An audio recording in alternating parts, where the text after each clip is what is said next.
अस्सलाम वालेकुम welcome to my new vlog. तो अज की वीडियो मैं दिखाना चाह रहा यार मेरा मोटरसाइकिल का ना थोड़ा बहुत काम होने वाला वा, मैं वो कराने जा रहा वा।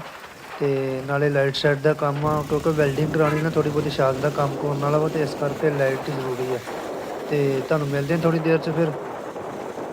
A few moments later. लो जी असं मोटरसाइकिल ठीक कराने आए थे, लेकिन अगों लाइट बंद आ कह रहे 2-3 बजे ना लाइट आनी है, 2-3 घंटे पे है तकरीबन।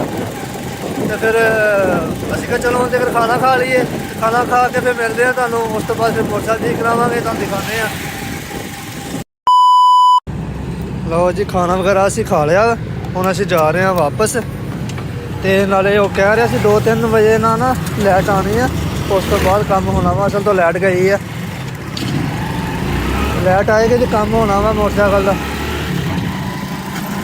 थोड़ा बहुता काम से कराने वाला, वो लाइट आएगी तो फिर होना वा। कुछ जाते हैं वापस, जो लाइट आएगी फिर असी आ जाएंगे। हाँ जी असी आ गए दुकान से, मुंडा काम कर रहा वा, कह रहे थे 2-3 महीना लाइट आ जाएगी। तो उन्हें खोल के शाक वगैरह का नट टुटा सीगा, वो वेल्ड करना मैं, इस करके मेरी सीट लानी पेगी।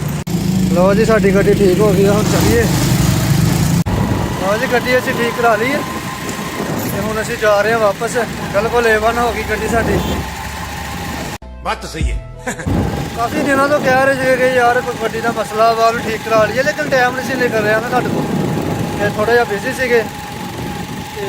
देख लो अंधेरा भी थोड़ा जहा हो गया वा, 2-3 घंटे का कह रहे थे लेकिन टाइम ही नहीं निकलिया। फिर थोड़ा जहा बिजी से, घर का काम शाम से वो किया वा, वो टाइम निकलिया मैं मोटरसाइकिल करा लिया ठीक है। असी जा रहे हैं वापस काम करा के।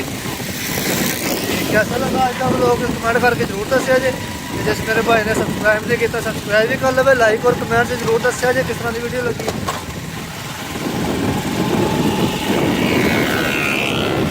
और मेरा भाई बेल आइकन का बटन भी दबा लो ताकि आने वाली वीडियो तक पहुँचती जाए। अच्छा जी मिलते हैं फिर अगली वीडियो।